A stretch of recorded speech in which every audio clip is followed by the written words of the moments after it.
So, at the request of many, here is the unboxing of the actual production version of our 1989 Batwing. So, we'll give you the full unboxing experience, including this always satisfying moment of carefully cutting the tape of the box and getting a first peek at the insides. So the first thing you see is the drill template. Now this is a template that you can use to mount it on a wall. Just drill where you see the dots and you will have the holes lined up exactly where you need them to be. So then you'll see the Batwing box as well as the box for the wings. I really love this design. You know, 1989 Batmobile or Batwing and Batman, that was my thing. You know, I was 15, I think, when the movie came out. So it's just unreal to think that we get to make that now.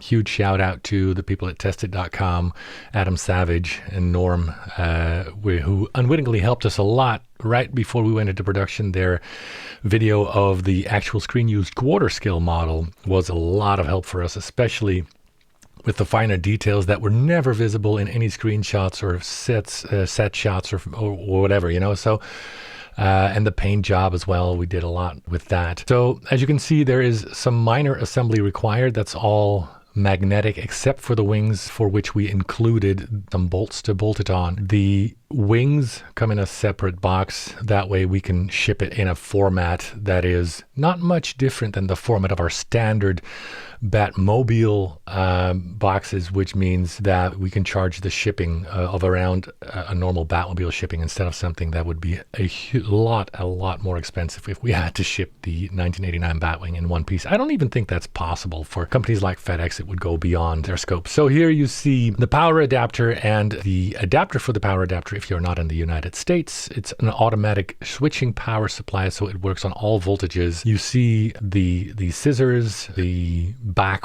wings, the belly wings, the tank implements, a manual, some stuff to mount on a wall. Please make sure if you're mounting it on drywall in the United States that you use the appropriate anchors and tools that it can support the weight. You're seeing this massive black aluminum rod right there. That is to make sure, because that goes through the entire body and the wings, that is to make sure that the wings will never sag over time and that it will always remain stiff. Be careful cutting this because you don't want to scratch the paint, of course. Now you see the final paint job and the final decals. A shout out to Jason Baguette, who helped us get the final details and decals correct, especially inside the cockpit. So here's a close-up. You see some weathering, some paint chipping. Now this is normal. The paint chipping is part of what we want. Everything is hand painted and shaded, airbrushed, just like the original one for the movie was. You see the light up features here. You see the mounting pods that can also mount it to the wall.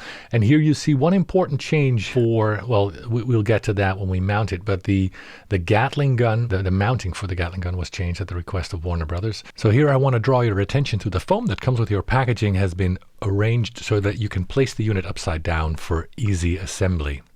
And that is just the easiest way to get these pods mounted. All the hardware you need is going to be included. There's a peg and a hole, and then there's screws. Then there's the Allen wrench that you need, also included in the package.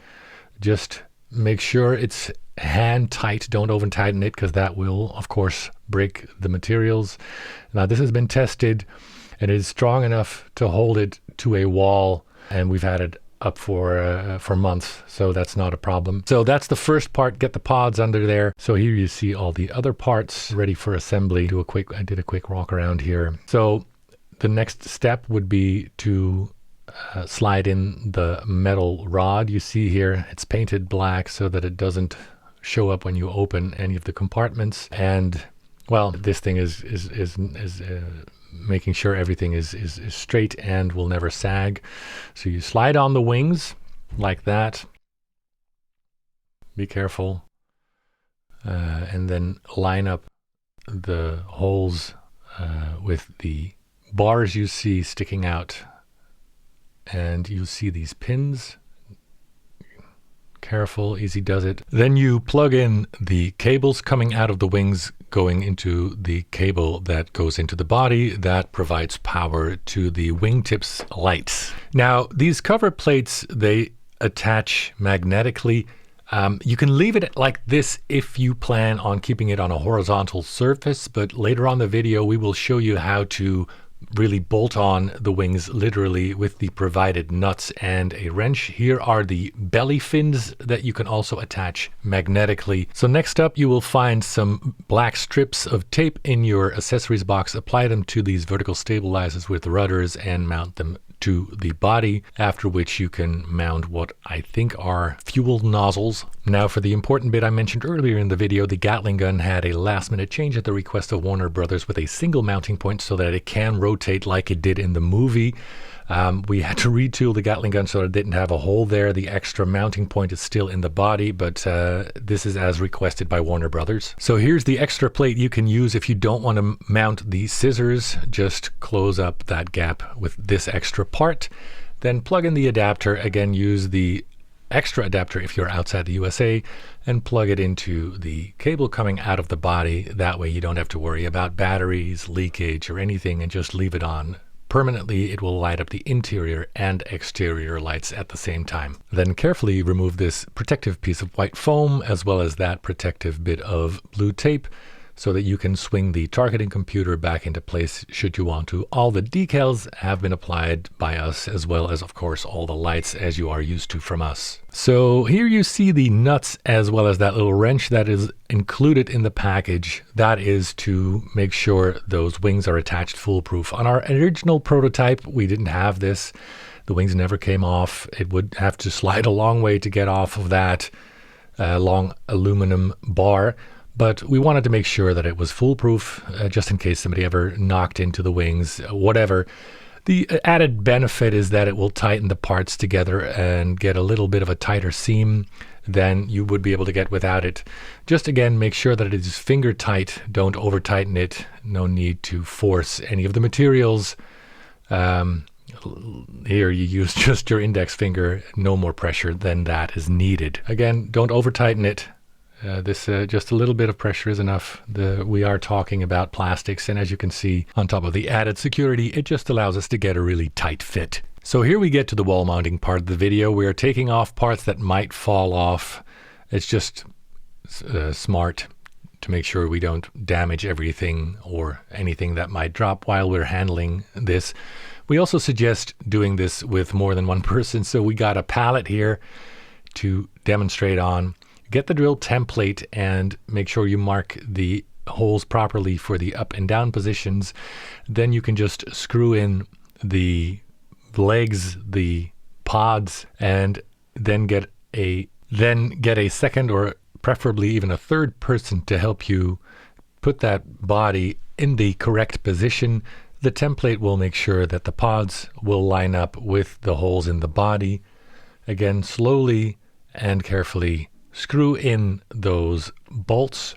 Again, finger tight, do not over tighten it, and make sure you instruct the people helping you not to release the body until you are sure everything is mounted correctly. Then just get the parts that you need, the vertical stabilizers and all the other parts that attach magnetically. Make sure everything is mounted carefully.